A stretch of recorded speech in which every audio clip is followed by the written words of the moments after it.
హరి ఓం. పరమేశ్వర స్వరూపైన సభకి నమస్కారం.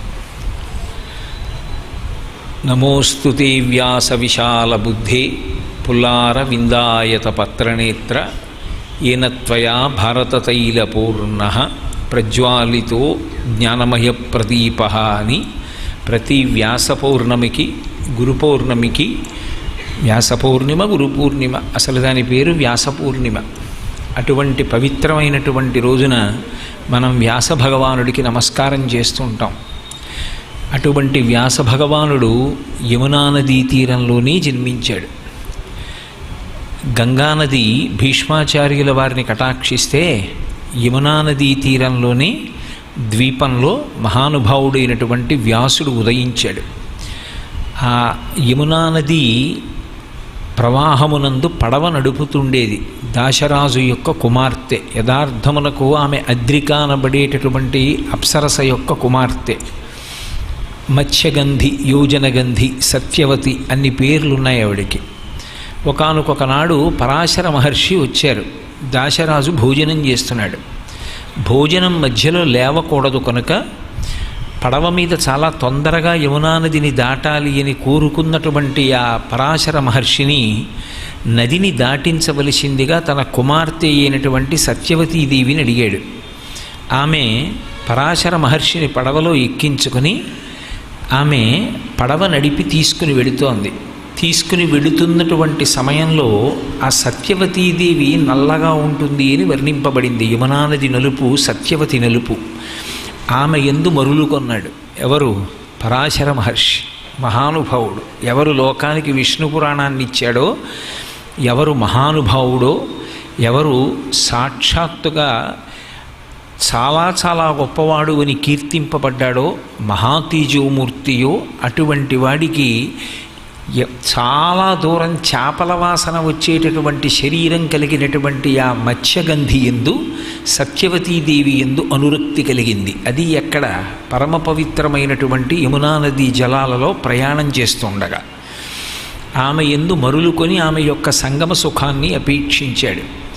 ఆవిడంది, ఇది నదీ తీరం కదా, మనం నదిలో ప్రయాణం చేస్తున్నాం కదా, ఇంత పరమ పవిత్రమైన నదిలో ప్రయాణం చేస్తూ పడవలో సంగమాన్ని అనుభవించకూడదు అంది.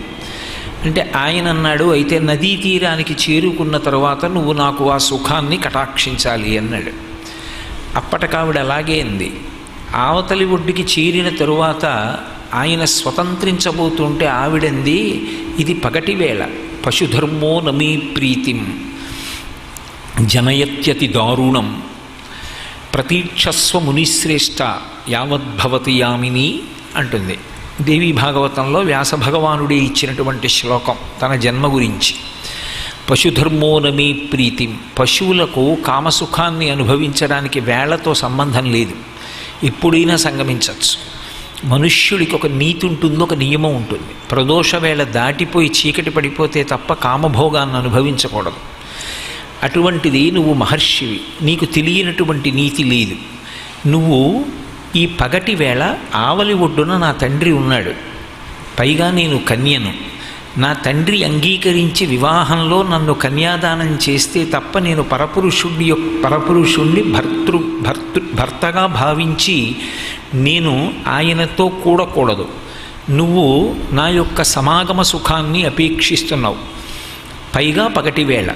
పశుధర్మోనమీ ప్రీతిం. పశువులు పాటించవలసినటువంటి ధర్మాన్ని నరులు పాటించకూడదు. జనయత్యతి దారుణం ప్రతీక్షస్వ మునిశ్రేష్ఠ యావద్భవతి యామిని. చీకటి పడే వరకు తాళ్ళు అంది. ఆయన అన్నాడు, చీకట్లు సృష్టిస్తాను నా తపశ్శక్తి చేత అని మంచు తెరలు ఏర్పాటు చేశాడు. చీకటిగా వాతావరణం తయారైంది. ఆవిడంది, నా కన్యాత్వానికి భంగం రాదా, తరువాత నా జీవితం ఏమిటంది. నీ కన్యాత్వానికి భంగం రాదు, నువ్వు కన్యగానే ఉంటావు. మరి నాకు కలగబోయే సంతానం నీ వంటి మహాత్ముడితో సంగమించినప్పుడు కలగవలసినటువంటి సంతానం ఒకటి ఉంటుంది కదా, దాని పరిస్థితి ఏమిటని అడిగింది. ఆయన అన్నాడు, సద్యగర్భం. నువ్వు గర్భాన్ని కొన్ని నెలల పాటు మోయవలసిన అవసరం ఉండదు. ఉత్తర క్షణంలో నీకు కుమారుడు జన్మిస్తాడు, మహాపురుషుడవుతాడు నా తేజస్సు కారణంగా. ఇప్పుడు నీకు అంగీకార యోగ్యమేనా అన్నాడు. ఆమె అంగీకరించింది. దానితో పాటు వరం ఇచ్చాడు, నువ్వు ఇప్పటి వరకు మత్స్యగంధివి, నీ శరీరం నుండి చేపల కంపు వస్తుంది, ఇక నుంచి యోజనం దూరం సువాసనలు, కస్తూరి వాసనలు వెదజల్లుతుంది నీ శరీరం. కాబట్టి ఇప్పుడు నీకు ఏమి భిన్నాభిప్రాయం అని అడిగాడు. ఆమె అంగీకరించింది. పరాశర మహర్షి సత్యవతీదేవితో సంగమించాడు. ఉత్తర క్షణంలో జన్మించాడు వ్యాస భగవానుడు. మహాభారతంలో ఆయన గురించి వర్ణిస్తూ నల్లని నీరు పట్టిన మేఘం ఎలా ఉంటుందో అలా ఉంటాడు అని వర్ణిస్తారు. అటువంటి వ్యాస భగవానుడు జన్మించి వెంటనే ఆయన తపస్సు చేసుకోవడానికి వెళ్ళిపోయాడు. వెళ్ళిపోతూ తల్లితో ఒక మాట అన్నాడు, అమ్మా నీకు ఎప్పుడైనా నా వలన ఏ ఉపకారం కావాలన్నా నన్ను స్మరించు, నేను వెంటనే బయలుదేరి వస్తాను. తప్పకుండా. అటు వ్యాసుడు వెళ్ళిపోయాడు, ఇటు పరాశరుడు వెళ్ళిపోయాడు, సత్యవతీదేవి వెనక్కి వెళ్ళిపోయింది. తర్వాత శంతన మహారాజు గారు వివాహం చేసుకున్నాడు, భీష్మాచార్యుల వారు ఆవిర్భవించారు. కాబట్టి యమునా నది యొక్క ద్వీపంలో పుట్టాడు కాబట్టి ద్వైపాయనుడు అని పేరు. నల్లటి నీరు కలిగినటువంటి యమునా నది యొక్క ద్వీపమునందు జన్మించి నల్లని వర్ణములు కలిగినవాడు కాబట్టి కృష్ణద్వైపాయనుడు అని పేరు. కలియుగంలో ఉండేటటువంటి జనుల యొక్క ఆయుర్దాయాన్ని దృష్టిలో పెట్టుకుని 4 వేదములను పరిపూర్ణంగా చదవలేరనేటటువంటి ఉద్దేశ్యంతో వేదాన్ని విభాగం చేసి అందించినవాడు కాబట్టి వేదవ్యాసుడు అని పేరు. 18 పురాణములను అందించి ధర్మార్థ కామమోక్షములైనటువంటి చతుర్విధ పురుషార్థములను జీవితంలో సమన్వయం చేసుకుని అనుష్ఠాన పర్యంతంలోకి తెచ్చుకోవడానికి ఏ విధమైన ప్రబోధము చెయ్యాలో అటువంటి ప్రబోధం కోసమని ఇతిహాసమైనటువంటి మహాభారతాన్ని అందించినవాడు కాబట్టి ఆయన పంచమ వేదాన్ని సృష్టించినవాడు అని పేరు. ఇంత కీర్తి గణించినటువంటి వాడు. వ్యాసోచ్ఛిష్టం జగత్సర్వం అని పేరు. లోకంలో ఎక్కడ ఎవరు ఏది చెప్పినా వ్యాసుని యొక్క ఉచ్ఛిష్టము అంటే వ్యాసుని ఎంగిలి చెప్తారు అని. అది తక్కువ చేయడం కాదు, వ్యాసుని యొక్క గొప్పతనం అటువంటిది. వ్యాసుడు ప్రమాణవాక్యాన్ని మాట్లాడుతుంటాడు. అందుకే తర్వాత వచ్చినటువంటి గురువులు శంకర భగవత్పాదులు కానివ్వండి, ఎవరూ కానివ్వండి, వ్యాస భగవానుడు ఏం చెప్పాడో దాన్ని చెప్తూ ఉంటారు. అది గౌరవమే తప్ప అది తక్కువ కాదు. వ్యాసుడు అంటే అంత గొప్ప వ్యక్తి. వ్యాసుడు ఒక పదవి, అందులోకి సాక్షాత్ శ్రీమన్నారాయణుడే వ్యాసుడిగా వస్తూ ఉంటాడు. అందుకే వ్యాసో నారాయణ స్వయం. మీకు నేను చెప్పిన ఇదంతా చాలా అందంగా ఉంటుంది, కానీ ఏమిటో మీరు చెప్పారు, కానీ మేము దాన్ని ఏమీ తిరస్కరించాం, భక్తితో నమస్కరిస్తాం. కానీ అలా ఎందుకు జరుగుతుందండి? అంతటి పరాశర మహర్షి ఏమిటి, అన్ని వరాలు ఇవ్వడం ఏమిటి, ఆ నల్లటి వర్ణం కలిగినటువంటి మత్స్యగంధి ఎందు అంత వ్యామోహాన్ని పొందడం ఏమిటి, పట్టపగలు నమే ప్రీతిమ్మని ఆవిడ నీతి చెప్పడం ఏమిటి, ఈయన మంచుతెరలు సృష్టించడం ఏమిటి, ఆవిడ సమాగమాన్ని అపేక్షించడం ఏమిటి, ఏమిటి అల్లరంతా? అసలు పరాశర మహర్షి అంతటి మహానుభావుడు అలా కోరికని పొందచ్చా? ఇది ఎలా అన్వయం అని మనకు అనుమానం వస్తుంది. శంకరాచార్యుల వారు దీనికి సంబంధించి ఒక శ్లోకాన్ని సౌందర్యలహరిలో ఇచ్చారు. దీనికి సంబంధించి అన్నప్పుడు నా ఉద్దేశ్యం ఏమిటంటే, ఇలాంటి అనుమానాలు ఎప్పుడు వచ్చినా ఆ శ్లోకాన్ని దృష్టిలో పెట్టుకుంటే అటువంటి అనుమానాలకి కలగవు. అందుకే మహాత్ముల యొక్క జననములను పరిశీలన చేయవద్దు, నమస్కారం చేయండి అంటారు.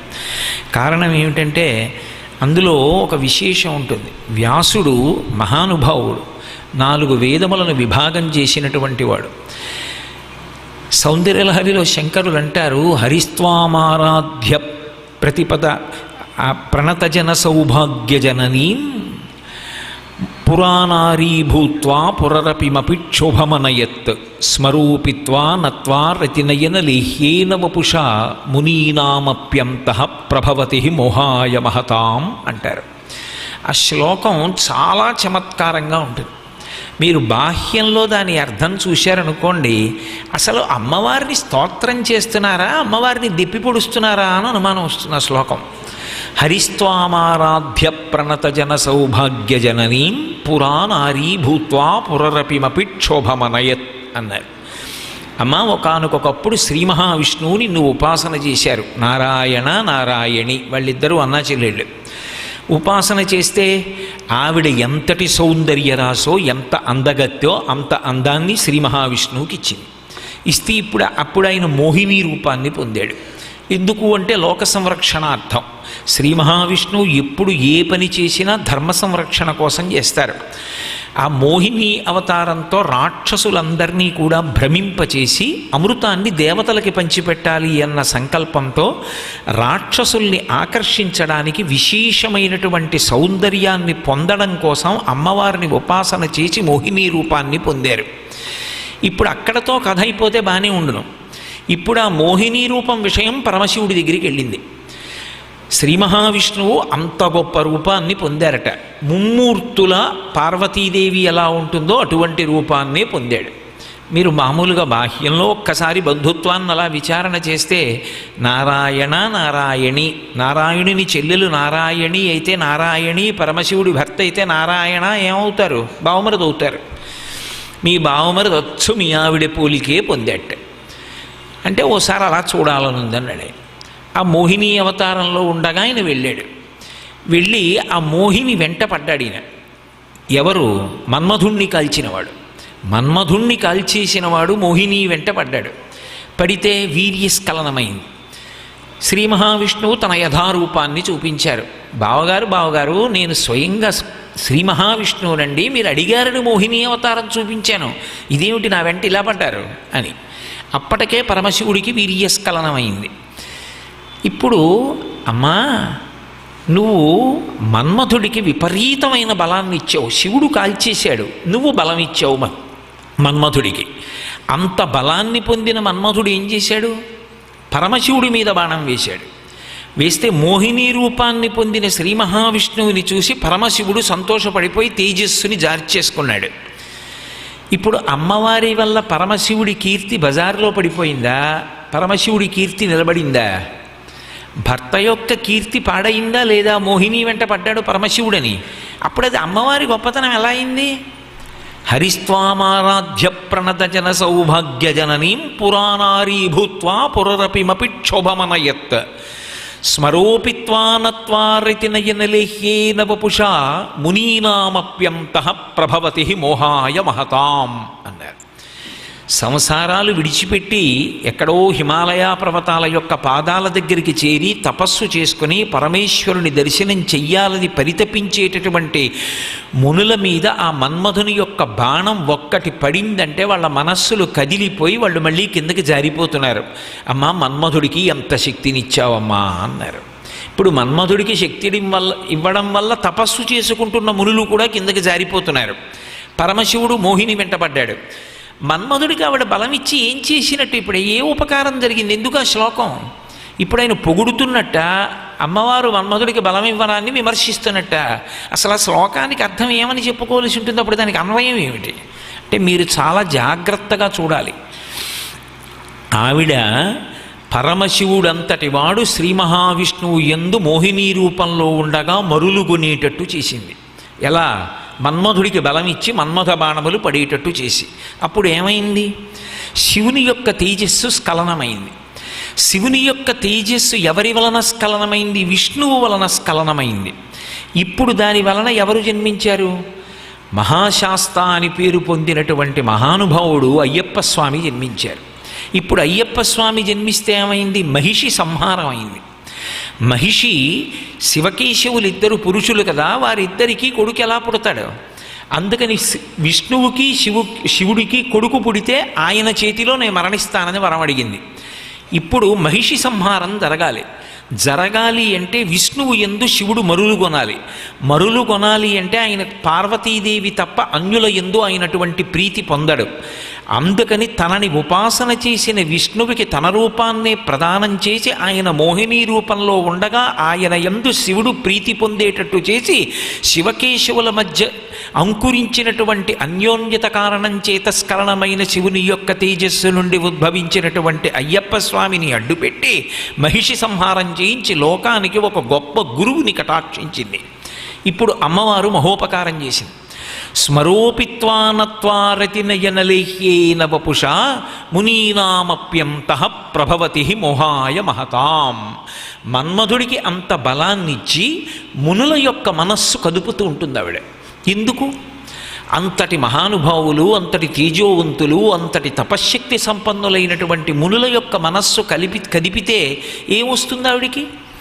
ఆవిడ కోసం కాదు, అంతటి మహాతేజోవంతులు, అంతటి తపశ్శక్తి సంపన్నులైనటువంటి వారి మనసు కామము చేత ప్రచోదనము కాకపోతే, వారి యొక్క తేజస్సు స్ఖలనము కాకపోతే, వారి వలన ఒక మహాత్ముడు ఉద్భవించకపోతే మనకి దారి చూపించే గురువు దొరకడు.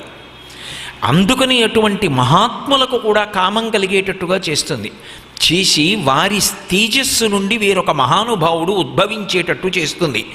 ఇప్పుడు పరాశర మహర్షి యొక్క తేజస్సు కదలకపోతే ఎక్కడి నుంచి వస్తాడు గురువు? వ్యాసభగవానుడు ఎక్కడి నుంచి వస్తాడు? వ్యాసుడి వంటి మహాపురుషుడు, సాక్షాత్తు నారాయణుడు జన్మించాలి అంటే ఒక్క పరాశర మహర్షి వంటి మహాపురుషుడి యొక్క తేజస్సు కదలాలి. అటువంటి తేజస్సు కదలాలంటే క్షేత్రము కూడా కారణజన్మురాలై ఉండాలి.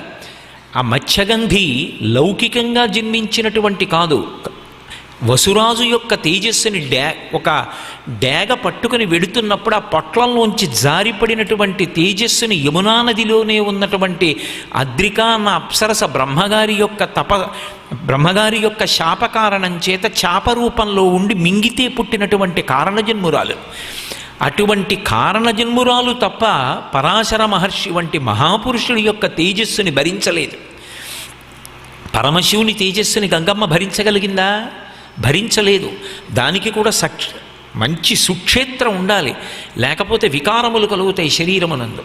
కాబట్టి అటువంటి మహాతేజోవంతుడైన పరాశర మహర్షి యొక్క తేజస్సు కదిలితే పట్టగలిగినటువంటి సుక్షేత్రం ఒకటి ఉండాలి. అటువంటి క్షేత్రము కారణజన్మురాలైనటువంటి మత్స్యగంధి. ఆ మత్స్యగంధి యందు ఆయన మరులు కొనాలి, ఆయన యొక్క మనసు కదలాలి, ఆమె ప్రహృష్టమైన మనస్సుతో ఆయనతో కలవాలి. ఇద్దరి మధ్య అటువంటి సయోధ్య, ఆ సంతోషం లేకపోతే జన్మించేటటువంటి వాడు తేజోవంతుడు కాడు. అందుకని ఇద్దరూ పరమ సంతోషంగా సంగమించాలి. దానికి తన తపస్సు అడ్డు పెట్టి ఆమెకి ఏ భీతి ఉందో భీతి తీర్చాలి. తీర్చి సంగమించిన కారణం చేత వేదవ్యాసుడు జన్మించాలి. వేదవ్యాసుడు జన్మించకపోతే, వేదాన్ని విభాగం చేయకపోతే, 18 పురాణాలు ఇవ్వకపోతే, బ్రహ్మసూత్రాలను ఇవ్వకపోతే, భగవద్గీత ఆయన ఇచ్చిన మహాభారతంలోని కదూ ప్రస్థానత్రయంలో ఒకటి, ఎక్కడి నుంచి మనందరికీ వెలుతురు లభిస్తుంది? అటువంటి వ్యాస భగవానుడి గురించి అందుకే వ్యాస పూర్ణిమ నాడు నమస్కారం చేస్తే ఈ శ్లోకమే చెప్తాం. నమోస్తుతే వ్యాస విశాల బుద్ధే పులారవిందాయత పత్రనేత్ర ఏనత్వయా భారతతైల పూర్ణ జ్ఞానప్రదో అని మహానుభావుడు ఆయన ఈ లోకానికంతటికీ కూడా జ్ఞానము అనబడేటటువంటి వెలుతుర్ని అందించాడు. ఏనత్వయా భారతతైల పూర్ణ ప్రజ్వాలితో జ్ఞానమయ ప్రదీప. ఆ మహాభారతం అనేటటువంటి దీపాన్ని వెలిగించి పురుషార్థ సమన్వయాన్ని మనుష్య ప్రపంచానికి అందటికీ అందించినటువంటి వాడు. అందుకే గురువుల యొక్క వైభవం చెప్పేటప్పుడు వ్యాసుల వారి యొక్క దర్శనమైందా అన్నదాన్ని ఒకదాన్ని పరిశీలనం చేస్తూ ఉంటారు. మధ్వాచార్యుల వారు వ్యాసదర్శనం పొందారు, భగవద్ రామానుజులు వ్యాసదర్శనం పొందారు. శంకర భగవత్పాదులైతే వ్యాసదర్శనం పొందడం కాదు, వ్యాసుల వారు శంకరాచార్యుల వారితో మాట్లాడారు, వ్యాసుడిగా కాదు బ్రాహ్మణుడిగా. ఎందుకని అంటే వ్యాసుల వారిగానే వచ్చి ఎదురుగుండా నిలబడ్డారనుకోండి, శంకరాచార్యుల వారు మాట్లాడరు. అంతటి మహానుభావుడు వ్యాసాచార్యుల వారు ఎదురుగుండా నిలబడ్డారని శంకరులు మౌనంగా ఉంటారు ఆయన చెప్పింది విని. శంకరులు చేసినటువంటి బ్రహ్మసూత్ర భాష్యం వినాలి అంటే వ్యాసుల వారిగా రాకూడదు, బ్రాహ్మణుడిగా రావాలి. అందుకే బ్రాహ్మణుడిగా వచ్చి శంకరాచార్యుల వారితో వాదం చేశారు. చేసి శంకరాచార్యుల వారి యొక్క ప్రజ్ఞాపాఠవాలు గ్రహించి ఇంకా కొంతకాలం మీరు శరీరంలో ఉండండి అని అడిగితే వ్యాసుల వారి యొక్క ఆదేశం మేరకు శంకరాచార్యుల వారు వేరొక 8 సంవత్సరాలు శరీరంలో ఉండడానికి అంగీకరించారు. కాబట్టి అంతటి మహానుభావుడు వ్యాసుడు. అటువంటి వ్యాసుడు ఎక్కడ జన్మించాడు అంటే యమునా నదీ తీరంలోనే జన్మించాడు. అందుకే గంగానది భీష్మాచార్యుల వారినిస్తే యమునా నది మనకి ప్రత్యక్షంగా యమునకి సంబంధం లేకపోయినా యమునా తీరంలోనే అందరినీ కూడా జనన మరణ చక్రం నుంచి విడుదల చేసి పరమాత్మ యొక్క జ్ఞానాన్ని పొందడానికి కావలసినటువంటి భక్తితో కూడిన కర్మాచరణమునకు అనుసరించవలసినటువంటి విధి విధానములు చెప్పగలిగినటువంటి అపరసూర్యుడైనటువంటి గురువైన వ్యాస భగవానుడి యొక్క జననమునకు కారణమైన క్షేత్రమున్న ప్రదేశము యమునా నది యొక్క పరివాహక ప్రాంతంలో ఉండడం యమునా నది యొక్క వైశిష్ట్యానికి ఒక కారణం. యమునా నది సాంఘిక జీవనానికి కూడా ప్రతీకగా నిలబడి ఉంటుంది. సాంఘిక జీవనము అని ఒక మాట వాడుతూ ఉంటాం. అన్నిటికన్నా అసలు మనిషి జీవితంలో అపురూపమైన విషయం ఏది అంటే తోబుట్టువుల పట్ల పరమ ప్రేమ కలిగి ఉండడం. ఈ జన్మకి మిగిలిన వాళ్ళు ఎంతమందైనా లభిస్తారు, స్నేహితులు ఎక్కడికి వెళ్ళినా దొరుకుతారు. రామచంద్రమూర్తి అంటారు శ్రీరామాయణంలో, దేశే దేశే కళత్రాణి దేశే దేశే చ బాంధవాహ అంటారు. ఏ దేశం వెళ్ళినా అలా తక్కువ చేయడము అని కాదు, కానీ కళత్రం కూడా దొరకచ్చు. దేశే దేశే చ బాంధవాహ, మీరు ఎక్కడికి వెళ్ళండి ఎవరో బంధుత్వం ఉన్నవాళ్ళు కనపడచ్చు, కానీ ఈ జన్మకి మా అమ్మగారు నాన్నగారు కడుపున పుట్టాము అనేటటువంటి అనుబంధంతో ఉన్నవాళ్ళం వేళ్ల మీద లెక్క పెట్టడానికి ఉంటాం. ఆ అనుబంధం అపూర్వమైనటువంటి అనుబంధం, పరమ పవిత్రమైనటువంటి అనుబంధం. బ్రతికున్న నాళ్ళు ఎంతో ప్రేమతో కలసి మెలసి ఉండాలి. అందున ఆడపిల్ల విషయంలో మరింత జాగ్రత్త అవసరం. అన్నవు నీవు చెల్లెలికి అక్కట మాడలు చీరలిచ్చుటో మన్నన చేయుటో మధుర మంజుల భాషలను ఆదరించుటో చేయక మినుల మ్రోతలి నిజము మేలని చంపకుమన్న మాని రావన్న సుకీర్తివై మనగదన్న అని వసుదేవుడు కంసుడితో మాట్లాడుతూ అంటాడు. ఒక చెల్లెలితో ప్రవర్తించేటప్పుడు, ఒక అక్కతో ప్రవర్తించేటప్పుడు ఎంత మర్యాదతో ఉండాలి అంటే, ఏ మాటలు మాట్లాడితే ఇద్దరి మనసులు నొప్పి కలుగుతుందో అటువంటి అంశములు ప్రస్తావనకి తేకూడదు. ఇద్దరి మనస్సు సంతోషంగా ఉండడానికి ఏది కారణమవుతుందో ఆ విషయాలు మాత్రమే స్పృశించాలి. నీకు ఓపిక ఉందా, ఓ చీర పెట్టు, కాస్త పసుపు కుంకుమి, మధుర మంజుల భాషలను ఆదరించుటో, చక్కగా మంచి మాటలతో మాట్లాడు. అంతేకాని అక్క చెల్లెళ్ళ దగ్గరికి వెళ్ళి కఠినంగా మాట్లాడడం అటువంటివి పనికిరావు. తనకన్నా ముందు పుట్టినవాడు అంటే తండ్రితో సమానమైనవాడు. అటువంటి అన్నగారి పట్ల విశేషమైనటువంటి గౌరవంతో ఉండాలి. అందున ఏ కారణం చేతనైనా తండ్రి తొందరగా వెళ్ళిపోతే అన్నగారు ఉపనయనం చేసి స్నాతకం చేసిన వాడైతే గురువుతో సమానం. అన్నిటినీ మించి తల్లి కానీ తండ్రి కానీ వెళ్ళిపోయినటువంటి రోజున అన్నదమ్ములు అక్క చెల్లెళ్ళు అందరూ కలిసి తద్దినం పెట్టకపోతే మరొకలా అనుకోకండి. అసలు ఆ మనుష్య జీవితానికో గౌరవం ఉంది అని నేను అనుకోను. ఎందుకంటే ఇవాళ ఈ శరీరం ఉన్నది అంటే ఆ మహానుభావుడు ఇచ్చాడు ఈ శరీరాన్ని. ఆ తల్లి 9 నెలలు కడుపులో పెట్టుకుంది. ఎన్ని నోములు చేసిందో, ఎన్ని వ్రతాలు చేసిందో, ఎన్ని పూజలు చేసిందో, తాను దీపంలా కాలిపోతున్నా నా బిడ్డలు బ్రతకాలని, వాడు కీర్తివంతుడు కావాలని ఎన్ని పూజలు చేసిందో, ఏ లోకంలో ఉన్నా ఎక్కడున్నా నా కొడుకు బాగుండాలని కోరుకుంటుంది. అలా బిడ్డల్ని కన్న తల్లిదండ్రులు వెళ్ళిపోయిన రోజున కనీసం ఆ తల్లిదండ్రుల కడుపున పుట్టిన వాళ్ళందరూ కలిసి నీళ్లు విడిచిపెట్టకపోతే ఏ లోకంలో ఉన్న వాళ్ళైనా ఏడుస్తారు. ఇటువంటి పిల్లల్ని కన్నాన్రా, ఆఖరికి వీళ్ళు మేము చచ్చిపోయిన రోజున కూడా కలుసుకోరు, ఎందుకు వచ్చిన దిక్కుమాలిన బిడ్డలు ఈ బిడ్డలు అని తల్లిదండ్రులు బాధపడవలసిన రీతిలో బ్రతకకూడదు. అయినా ఎన్నాళ్ళు ఉంటారు? నేనే ఉన్నాను, నాకు ఇప్పుడు 53వ సంవత్సరం పూర్తయిపోయింది, ఇంకుంటే ఎన్నాళ్ళు ఉంటాను? మహా ఉంటే 10 ఏళ్ళు ఉంటాను, 15 ఏళ్ళు ఉంటాను, ఇంకా ఉంటే 20 ఏళ్ళు ఉంటాను. ఉన్న 20 ఏళ్లలో సగం నిద్రపోతాను. 10 ఏళ్ళు, ఆ 10 ఏళ్లలో నా సొంత వ్యవహారాలన్నీ చూసుకుని నేను, నా కుటుంబం, నా బిడ్డలు, నా ఉద్యోగం, నా పనులు ఇవన్నీ చూసుకోగా మిగిలేదు 5 ఏళ్ళు. ఆ 5 ఏళ్లలో నా అంత నేను ఓపిగ్గా నా తోబుట్టువుల దగ్గరికి వెళ్ళగలిగేది ఎన్నాళ్ళు? మహా విడితే ఓ 4 రోజులు ఎడతాను, 5 రోజులు ఎడతాను. 4 రోజులు విడితే మాత్రం వాళ్ళతో నేను కలిసి 4 రోజులు వంట కాగుతానా ఏమి? వాళ్ళ పనులు వాళ్ళవి, నా పనులు నావి. ఇద్దరం కలిసి కూర్చునేది, ఇద్దరం ప్రేమగా అన్నం తినేది. అన్నయ్య నీకు దోసకాయ పప్పు అంటే ఇష్టం రా, అమ్మ నీకు దోసకాయ పప్పు 2 మాటలు వడ్డించేదిరా, అన్నయ్య నీకోసమే నువ్వు వస్తున్నావని దోసకాయ తెచ్చానురా అని ఆ చెల్లెలు దోసకాయ పప్పు వేసి అన్నం పెడితే ఎంత ప్రేమ! ఆ చిన్ననాటి రోజులు గుర్తొచ్చి ఆ అనుబంధం మళ్ళీ రమ్మంటే వస్తుందా? మహా ఉంటే 4 రోజులు, ఏడాదికి ఉంటే 5 ఏళ్లలో 20 రోజులు. 20 రోజుల్లో ఇద్దరూ కలిసి దగ్గరగా సంతోషంగా గడిపేటటువంటిది కొన్ని గంటలు. ఈ జన్మకి అక్క చెల్లెళ్ళు అన్నదమ్ములమని సంతోషంగా కలిసి కూర్చుని మాట్లాడుకోవడానికి ఇక పరమేశ్వరుడు ఇచ్చిన వ్యవధి కొన్ని గంటలు. ఎందుకు ఆ సమయం పాడు చేసుకు కొట్టుకు చచ్చిపోతావు? సంతోషంగా బ్రతకడం చేత కాదు. ఈ సాంఘిక జీవనం ఎలా బ్రతకాలో మనిషికి నేర్పింది యమునా నది. అన్నగారు యమధర్మరాజుకి ఒక్క క్షణం ఖాళీ ఉండదు. మహానుభావుడు, ధర్మమూర్తి, ఒక్క క్షణం ఆగడు. ఆ ఊపిరైపోయిందా తీసుకెళ్ళిపోవలసిందే. ఆయనకి ఎక్కడ ఖాళీ ఉంటుంది? కానీ చెల్లెలు కదూ, నిన్న మీతో మనవి చేశాను, సంధ్యాదేవి వలన జన్మించిన వాళ్ళు సూర్యభగవానుడికి. అన్నయ్య ఒక్కసారి రారా అంటుంది. కావ్యాల్లో పురాణాల్లో అన్నా చెల్లెళ్ళ అనుబంధం జరుగుతుంటే అబ్బా ఇంత మధురంగా ఉంటుందా అనిపిస్తుంది.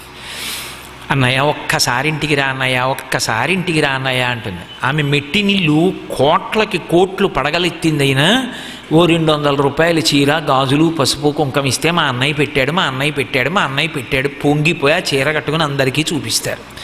అక్క చెల్లెళ్ళ లాంటి ప్రేమ జీవితంలో ఎక్కడి నుంచి వస్తుంది? అది రమ్మంటే వచ్చేది కాదు. మా అక్క, మా చెల్లి అని వాళ్ళ చెయ్యి పట్టుకున్నప్పుడు, వంగి వాళ్ళ కాళ్ళకి దండం పెట్టి ఆశీర్వచనం పొందినప్పుడు, మా తమ్ముడని ప్రేమతో వాళ్ళు దగ్గరికి తీసుకున్నప్పుడు ఆ అనుబంధం రమ్మంటే వస్తుందా? అది ఈ జన్మకి ఒక్క 4-5తోటే, ఆ తోబుట్టువులతో ఎలా వస్తుంది? అది రమ్మంటే అది వచ్చేది కాదు. అందుకే యమున వంటి నది తల్లడిల్లింది యమధర్మరాజును ఒక్కసారి ఇంటికి రమ్మని. అన్నయ్య ఒక్క పూట నా చేత అన్నం తినరా అన్నయ్య అని. అమ్మ ఎక్కడ ఖాళీ చూస్తున్నావు కదా, ఆమె కాలస్వరూపం, ఆయన కాలుడు, ఇద్దరికీ ఖాళీ ఎక్కడుంది? అయినా ఖాళీ చేసుకుని వెళ్ళాడు యమున కోసం. ఒక నది చరిత్ర చదువుకోవడం కాదు, మనం ఎలా బ్రతకాలో నేర్చుకోవాలి. నీకు ఖాళీ లేదనుకో, సంవత్సరానికో 2 ఏళ్లకో ఒక్క 2-3 రోజులు ఇంకొక పని పెట్టుకోకుండా చెల్లెల దగ్గరికి వెళ్ళాలి. ఎందుకు? ఏమీ వద్దు, మనస్సు కష్టపడే మాటలేం ప్రస్తావన తెచ్చుకోవద్దు. చక్కగా సంతోషంగా కూర్చో, నీకున్నదో ఏదో ఇయ్యి. మేనమామల ముద్దు మీలయిన ముద్దు, ఆ మేనల్లతో ఆడుకో, సంతోషంగా వచ్చేసేయి చాలు. అది నీకు ఇంకో ఏడాది ఆయుర్దాయం ఇస్తుంది ఆ సంతోషం. అంతేగాని మళ్ళీ అక్కడికి వెళ్ళి కూడా అక్కర్లేని విషయాలు ప్రస్తావనకి తెచ్చుకొని దెబ్బలాడుకోకూడదు. కాబట్టి యముడు వచ్చాడు, ఒక్కరోజు వచ్చాడు. ఎప్పుడు?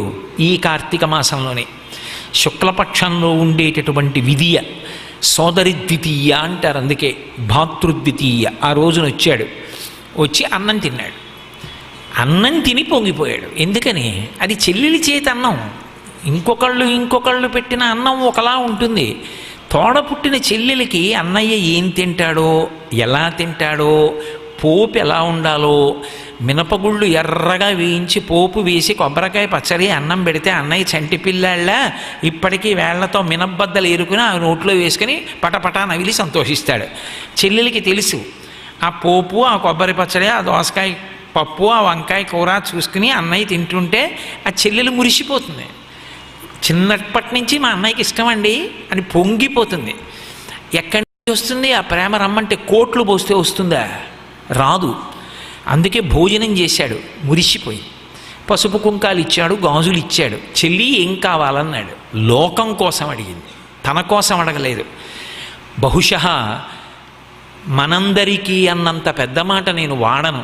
మీరందరూ చక్కగా అన్నదమ్ములు అక్క చెల్లెళ్ళుతో కలిసి ఉన్నవాళ్ళు, మీ మీద ఎందుకు పెట్టాలి? నా బోటి దుర్మార్గుడు ఎవడైనా ఉంటే అలా కలిసి ఉండని వాడు, అలాంటి వాడికి బుద్ధి చెప్పడానికి ఓ మాట అడిగింది. ఆవిడంది, ఒక్కసారైనా ఈ తిథి నాడు యమున ఇంటికి యముడు వెళ్ళాడు అని జ్ఞాపకం పెట్టుకుని అన్నయ్యని ఇంటికి పిలిచి, లేదా తోడపుట్టిన వాడిని పట్టెడు అన్నం పెట్టి సంతోషంగా పంపించినటువంటి చెల్లెలు ఎక్కడుంటుందో ఆ చెల్లెలు ఎప్పటికీ పుణ్యవతిగా ఉండేట్టుగా అనుగ్రహించన్నయ్యా.